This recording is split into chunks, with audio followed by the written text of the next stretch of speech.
கடைசியாக எடுத்துக்கலாம் சூப்பராக. ஆ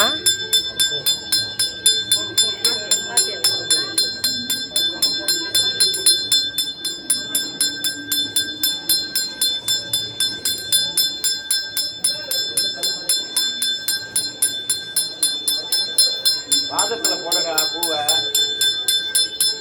பாதத்தில் போடுங்க, மேலே போடாதீங்க. அழகா வச்சுக்கிட்டு பாதத்தை போடுங்க.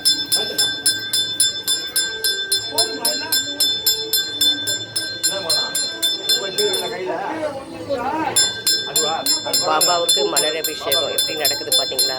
எங்கள் ஊர் பாபா ஆவடி முத்துமாரியம்மன் கோயில் சூப்பராக நடக்குது பாருங்கள். பாபாவுக்கு இன்றைக்கி குரு பூர்ணிமா இல்லையா? நம்ம பாபாவை நல்லா வணங்கிக்குவோம். கண்டிப்பாக அவர் வந்து நம்ம வேண்டுதலை நிறைவேற்றுவார், நம்ம எல்லா வளங்களையும் கொடுப்பார். அவர் பாதத்தில் நம்ம சரணாகதி அடைஞ்சிட்டா போதும். நம்பிக்கையும் பொறுமையும் மட்டும்தான் நம்ம வந்து பாபா இருக்க சொல்லுவோம். கண்டிப்பாக அவர் நமக்கு நல்லது செய்வார். பாபா ஒரு நாளும் நம்மளை கைவிட மாட்டாருமா, இது சத்தியம்.